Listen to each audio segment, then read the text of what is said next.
Welcome to another episode of Three's a Crowd. I'm Preston Vargas alongside my co-host Eli Atwood. And before we get started, please leave a like, share this video, and subscribe. Eli, Ben Johnson getting his first win yesterday in Chicago. Yeah, great win against former coach Matt Eberflus for Caleb Williams there. One of the best games of his career. 4 touchdowns, no interceptions. I think he's on pace for 40 touchdowns this year now. So it's a good start to the year for him. Absolutely great start. Great win for Ben Johnson, beating the former coach of the Bears, Matt Eberflus, at the defensive coordinator position. Caleb Williams almost 300 yards passing. I think when I saw last night, he was second behind Justin Herbert by 2 yards in terms of passing for the week. Then you sent a stat that Caleb's now on pace for 4,000 yards, which is good. And I think that this is good. This is a good building block for him as we play Las Vegas next week. Go into our bye at 2-2. Hopefully that happens. Yeah, for sure. Very winnable game next week. I mean, the Raiders, they lost to Washington over the weekend.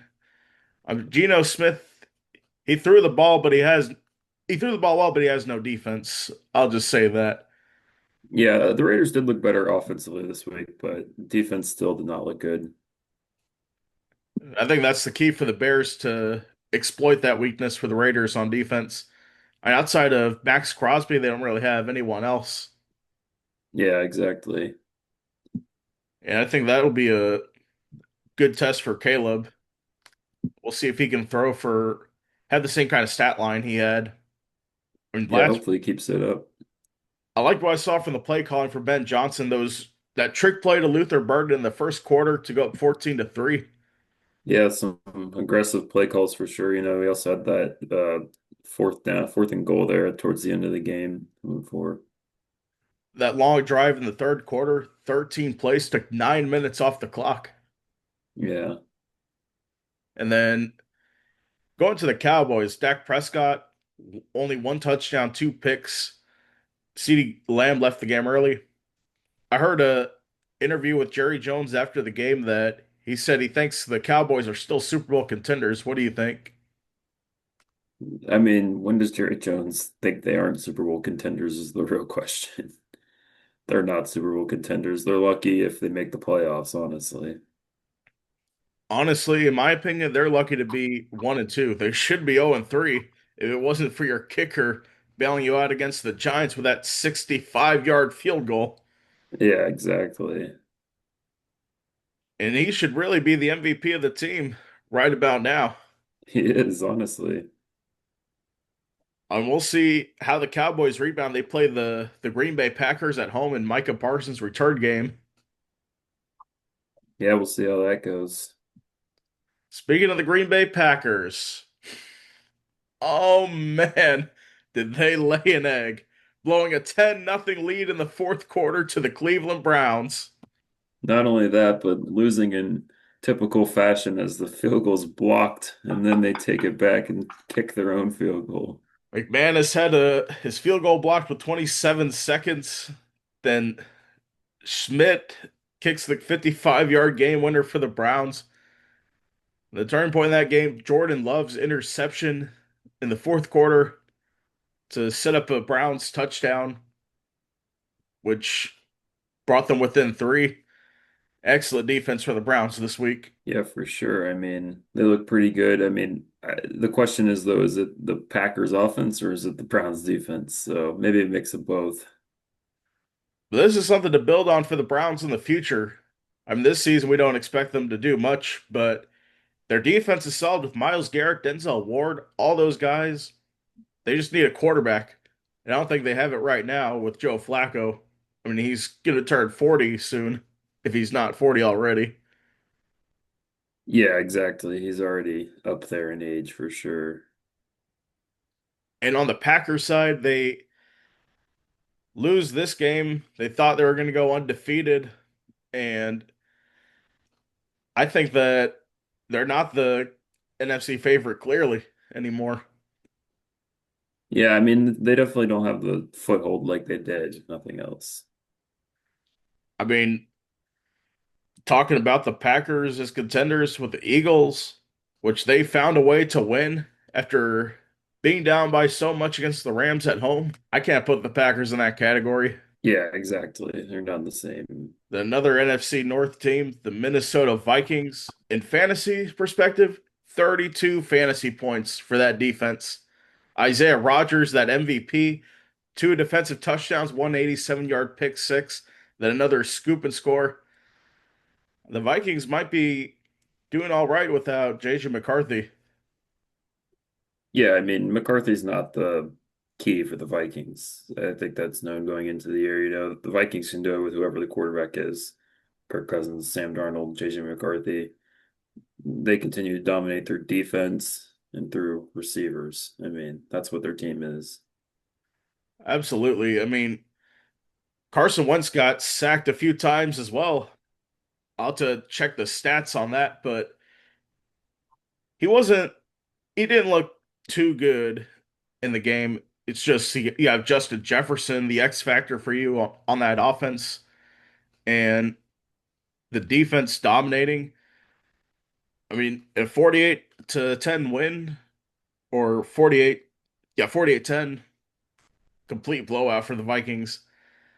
One team looked like they missed their starting quarterback. The other didn't look like it that much. Yeah, exactly.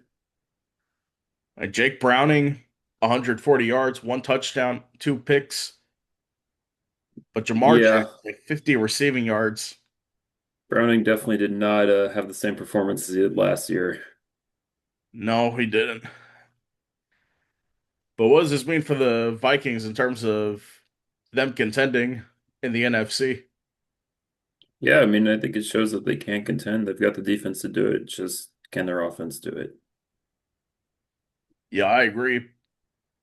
With Justin Jefferson, JJ McCarthy, once he learns the NFL game and comes back from injury, I think the Vikings will be set for the rest of the season. I don't know when we play the Vikings again. We should have had it the first game. We play them in November in Minnesota. That'll be a tough game on the schedule. We'll see. For sure.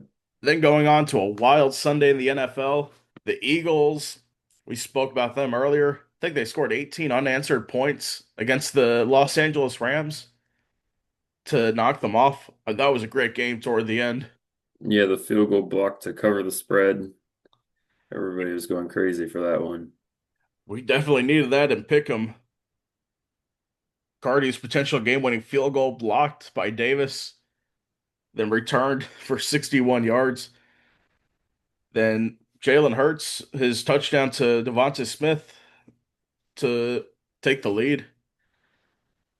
And the Rams had plenty of opportunities to put that game away. Yeah, for sure. That was the Rams shooting themselves in the foot, losing them the game there. That was the game I watched the most in the 1 o'clock window. I think Cardi, let me get this stat right. He had how many field goals? Four for six on field goals in the game. If you're going out there and kicking field goals, you got a problem in the red zone.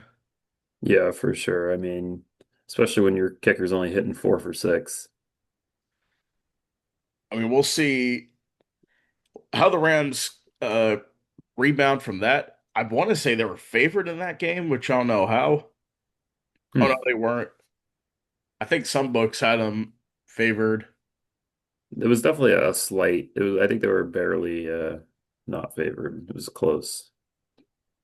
but the Eagles pulled it off, and they show they have the heart of a champion at this point. And also the Buccaneers, something we watched at friendly confines before the Bears game.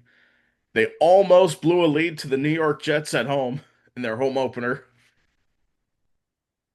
Yeah, that would have been bad loss, especially, I mean, Jets didn't even have their starting quarterback in the game. At 13:40 before the Jets scored, they were up 26-13. And then Chase McLaughlin gets that field goal block, and then the Jets go and take the lead. And then McLaughlin ends up getting the win at the end. But does that kind of result scare you about the Bucks for the I t don't know necessarily. I mean, the Jets have been holding with teams. They're close with the Steelers. Last week we kind of saw different, but I think they're a team that could be competing with some of these other teams. They may not make the playoffs, but they're not going to be the worst team in the league. and they're competitive, but they're 0-3 for sure. Yeah, And they have the Dolphins next week on Monday Night Football, I think which that'll be the first win for them there. both teams 0-3, not looking good for both of them. That'll be the game to determine who's going to suck the least this season. Yeah, I mean that could be that game could easily be for worst team of the AFC. I mean,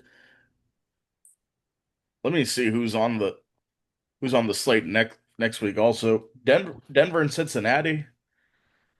And that's definitely the better game there, but Cincinnati's without Joe Burrow, and we saw what happened yeah, on Sunday. yeah, Cincinnati's not gonna be able to do anything. Denver's getting that one. They either need to get a better backup or they just need to tank the season. I mean, that's where they're at. I mean, here's what the Bengals should do: trade for Kirk Cousins. I mean, he wasn't bad in relief for Michael Penix, I which I think the think problem with doing that is then you inherit Kirk Cousins' contract.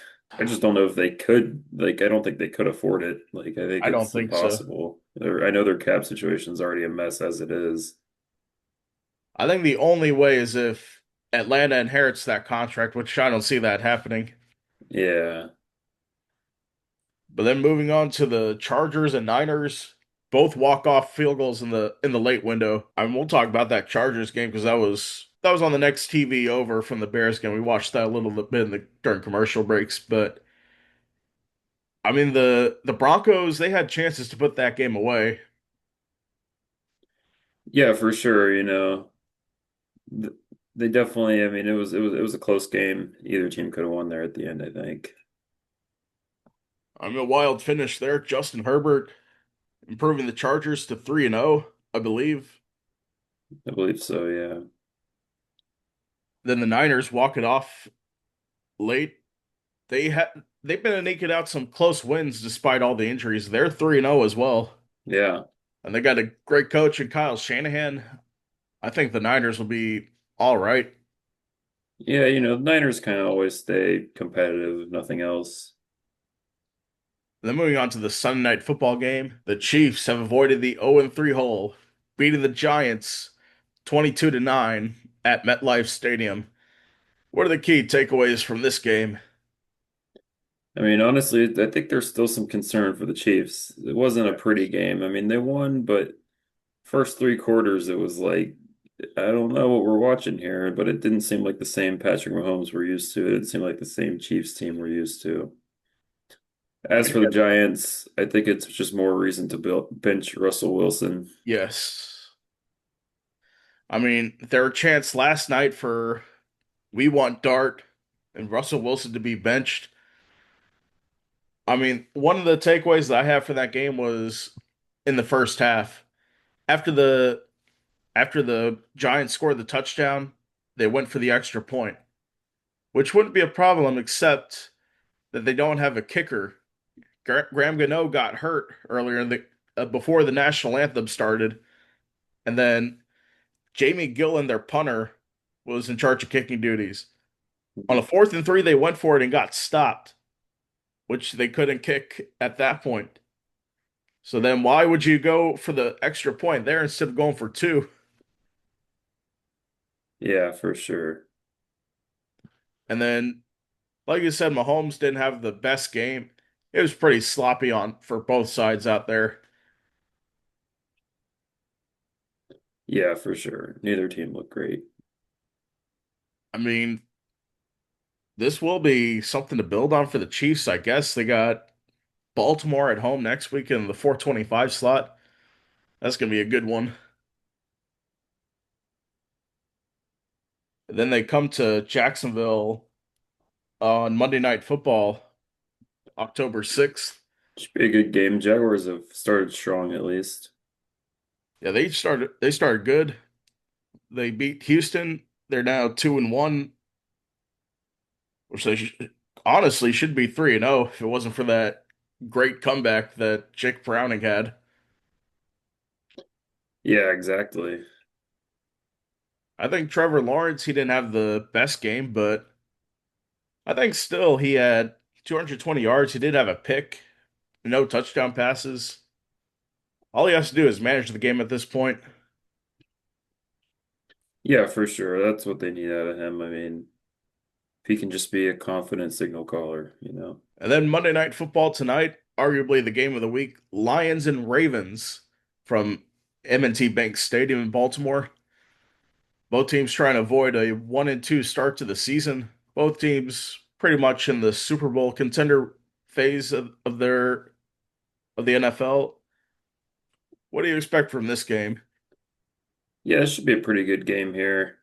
Got two teams who are some of the top teams of the league, so always a great competition. I think the Ravens, the key for them is just going to be if their defense can hold up, because the Lions' defense is a lot stronger than the Ravens, in my opinion. I mean, offensively, they're maybe about the same. Maybe the Ravens take the slight nod on offense, but I think that's the biggest contributor here. The over-under is at 53.5, which I'm surprised by. But I guess these two offenses they're pretty good. They put up Baltimore hung 40, even though they lost against the Bills, and then hung 40 against the Browns. And the Yeah, I could see it Lions, being a pretty high-scoring game for sure. yeah, for sure. Then the Lions infamously held 50 on us last week, Yeah, but I think this will be a game where whoever has the ball last will win. yeah, I agree. I think it's going to be down to the wire. That should be a good game. Let's get a quick game pick on that one. Who you got? I think at this point, I'm taking the Lions. Like I said earlier, stronger defense. Defense wins championships. Pretty solid pick. But I know the Bears are 1-2 now. We need the Lions to go 1-2 to climb up the NFC North ladder. I'm going to take the Ravens here at home. All right, putting the bear goggles on. Yes. Like the pick. Now, as we end today's episode, before we went on the air today, we learned before the show that UCF assistant coach Sean Clark passed away last night. Now, Sean Clark joined the Scott Frost staff this season as the offensive line coach after 5 seasons as head coach of App State. Sean Clark was 50 years old. Yeah, may he rest in peace. Heard about that medical incident a few weeks ago. Sadly, did not end well. For sure. Thank you for watching.